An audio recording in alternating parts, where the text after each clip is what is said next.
दोस्तों, फरवरी का महीना आ चुका है। ये है एडेनियम की रिपोर्टिंग का टाइम। कुछ लोग इसको अक्टूबर में भी रिपोर्टिंग प्रूनिंग करते हैं और कुछ लोग फरवरी में करते हैं। तो कुछ लोग जो अक्टूबर नवंबर में करते हैं उनको दोबारा फरवरी में करने की ज़रूरत नहीं हो रही। अगर आप लोगों ने प्रूनिंग अक्टूबर या नवंबर में कर दी है तब तो प्रूनिंग और रिपोर्टिंग का कोई सवाल ही नहीं उठता है। लेकिन कई लोगों के मन में सवाल ये रहता है कि मैम, जिन पौधों में इस तरह से फलियां लगी हुई हैं, ढेरों मात्रा में फलियां लगी हैं, सीड पॉट लगे हुए हैं, उनको हम कैसे प्रूनिंग करें और कैसे रिपोर्टिंग करें। साथ साथ ये भी सवाल आता है कि उनमें हम कौन सा फर्टिलाइज़र दें और ढेरों फलियां लगी हों इस तरह से तो हम रिपोर्टिंग कैसे करें। तो दोस्तों, आप देख रहे होंगे कि मेरे प्लांट में इतनी ढेरों मात्रा में फलियां लगी हुई हैं और ये दिसंबर जनवरी से ही लगी हुई हैं। आज मैं फिर हाजिर हूँ आप सभी के लिए एकदम नई जानकारी लेकर, जो कि आज तक शायद आपको किसी ने बताया हो। तो देर न करते हुए वीडियो को शुरू करती हूँ। आज हम आपके साथ साझा करने वाली हूँ कि जिन पौधों में इस तरह से ढेरों मात्रा में गुच्छों में फलियां लगी हों, सीड पॉट्स लगे हों, कई लोग बोलते हैं सीड पॉट हैं मगर ये बीजों की फलियां हैं, तो उनकी हम केयर कैसे करें।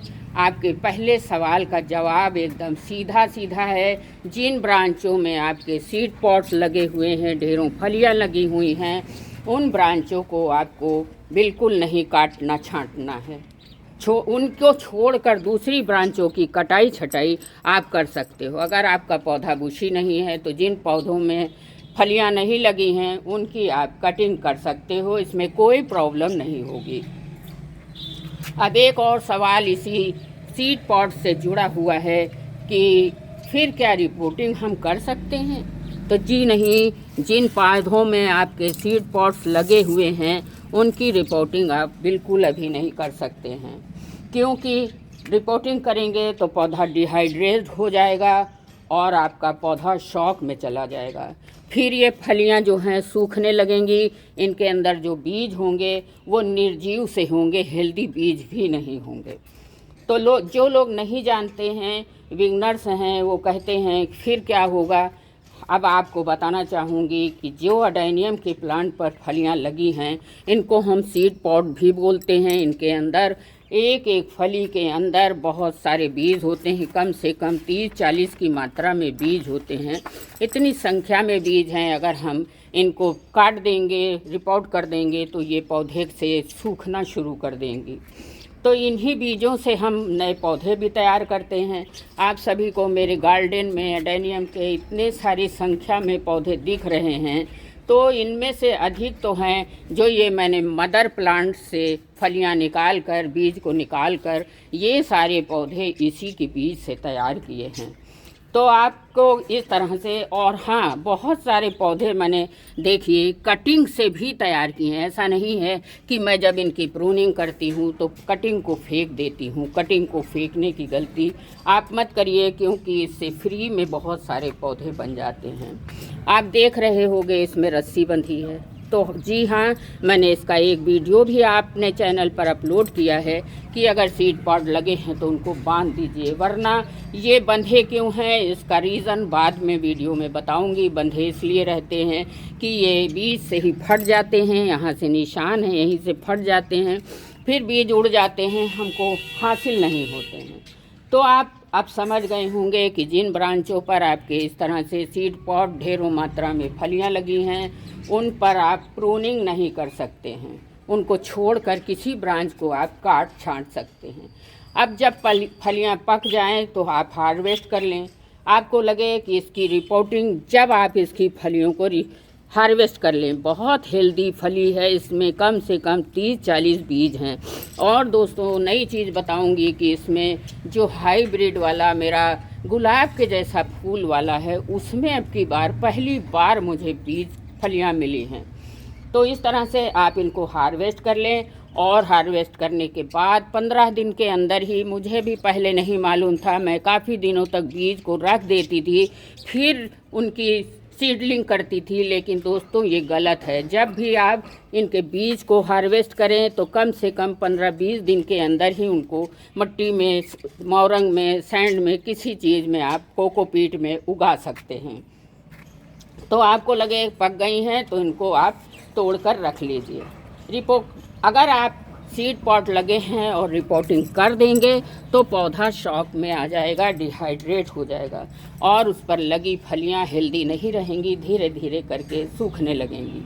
तो प्लीज़ आप अभी सीड पॉट लगे हैं तो रिपोर्टिंग मत करें तो ज़्यादा बेहतर होगा। बहुत सारे सीड पॉट लगे हैं साथियों, पिछले साल तो मैंने सारे सीड पॉट काट काट के फेंक दिए थे, क्योंकि सीड पॉट लगे होते हैं तो फ्लावरिंग भी अच्छी नहीं होती है।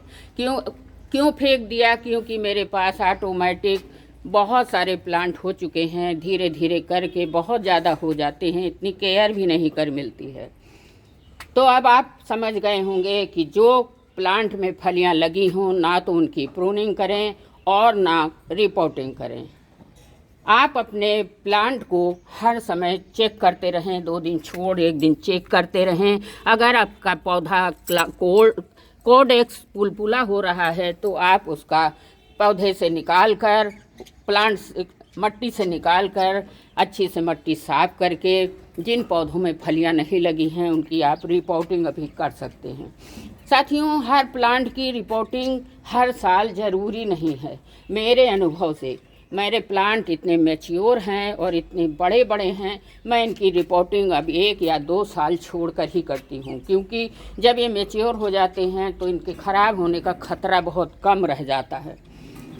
चलिए अब जान लेते हैं सीड पॉट की केयर हम कैसे कर सकते हैं। तो सर्दियाँ थीं, अभी तक तो लोगों का मानना था कि सर्दियों में एडेनियम को पानी बिल्कुल नहीं देना चाहिए। हाँ, ये तो सही है। अब अच्छी खासी धूप आने लगी है, इन फलियों को केयर करना होगा। फुल डे की सनलाइट में ही आप रखें। देखिए सुबह के 8:30 बजे हैं और मेरी दीवार पर धूप आ भी गई है, तो आप फुल डे की सनलाइट में रखें। गर्मी हो, सर्दी हो या बारिश हो, 7-8 घंटे की धूप अपने एडेनियम के प्लांट को आपको ज़रूर से ज़रूर देना है। आप जितनी ज़्यादा धूप दोगे पौधा उतना ही स्वस्थ होगा, उतने ही अधिक इसके कोडेक्स स्वस्थ होंगे और उतनी ही अधिक आपके पौधे पर फलियां लगकर आएंगी। रिज़ल्ट ये होगा कि फ्री में आप अपने गार्डन में इस तरह से हज़ारों पौधे बना सकते हैं। तो आप मिट्टी को चेक करें, फलियां लगी हों तो जब 1-2 इंच की मिट्टी सूखी दिखाई दे, जिस पौधे पर फलियां लगी हैं उसमें आप पानी की 3-4 दिन छोड़ 1 दिन पानी ज़रूर से ज़रूर दें, नहीं तो आपका फलियां जो हैं सूखने लगेंगी। ये अपने कॉडस में ऑलरेडी पानी को स्टोर रखता है। लास्ट में कहना चाहूँगी कि फलियां लगी हैं तो उन पौधों में आप न्यूट्रिशन चाहिए, पानी तो ज़रूर चाहिए, वो भी फंजीसाइड वाला पानी आपके फलियों वाले पौधे में चाहिए। कभी कभी इसकी मिट्टी में 1-8 चम्मच आप बोन मील भी मिला कर दिया करें, क्योंकि बोन मील इसका पसंदीदा भोजन है। बोन मील से पौधा इतना स्वस्थ रहता है। एक लोगों ने मुझे कमेंट किया, मैम आपके कोडेक्स प्लांट इतने हेल्दी हैं, क्या राज है? तो साथियों, मैं महीने में 1 बार अपने सारे पौधों की मिट्टी में 1-1 चम्मच बोन मील ज़रूर से ज़रूर डालती हूँ। ये लंबे समय तक हमारे पौधे को लाभ पहुँचाता रहता है, सोल रिलीज फर्टिलाइज़र है। बोन मील डालने के बाद पानी डाल दीजिए, जब वो धीरे धीरे घुलता रहेगा और न्यूट्रिशन पौधे की देता रहेगा। यदि आपके पास पोटाश है डाल सकते हैं, मैं तो इतनी केयर करती भी नहीं हूँ। रीज़न ये है कि पौधे बहुत हैं और बड़े हैं और मेरे पास कोई भी माली नहीं है। अब आप ध्यान रखें, मेरी छत पर हाँ मैंने सॉइल बनाते समय इसमें बोन मील ज़रूर मिलाया था, जिसका रिज़ल्ट मुझे बहुत अच्छा मिलता है। हेल्दी फलियां लगी हुई हैं, पौधे हद से ज़्यादा हेल्दी हैं। कई लोग कमेंट करते हैं कि मैम आपके पास एडेनियम का बहुत बढ़िया कलेक्शन है, तो क्या यूज़ करती हैं? मैं हर वीडियो में बताती हूँ, कोडेक्स के बड़े और सुंदर होने का राज है बोन मील। तो आप भी अगर इस तरह से चाहते हैं तो महीने में 1 चम्मच हर पौधे की जड़ में आप डाल दिया करें। आपको 2 या 3 प्रश्नों का उत्तर सामने मिल गया होगा साथियों। रिपोर्टिंग ना करें, प्रूनिंग अभी ना करें, कलियां लगी हैं, पानी देते रहें, पौधों को धूप में रखें। और हाँ, एक चीज़ मैं आपको बताना भूल गई, इनको बांध ज़रूर दें, वरना जैसे ही सूखने लगेंगी तो फट के उड़ जाएंगी, आपको बीज मिलेंगे भी नहीं। आई होप आपको जानकारी अच्छी लगी होगी। अच्छी लगी है तो लाइक शेयर करिएगा। पहली बार हमसे जुड़े हैं साथियों तो प्यारे प्यारे एडेनियम को सब्सक्राइब करते चलिए। बहुत बहुत धन्यवाद।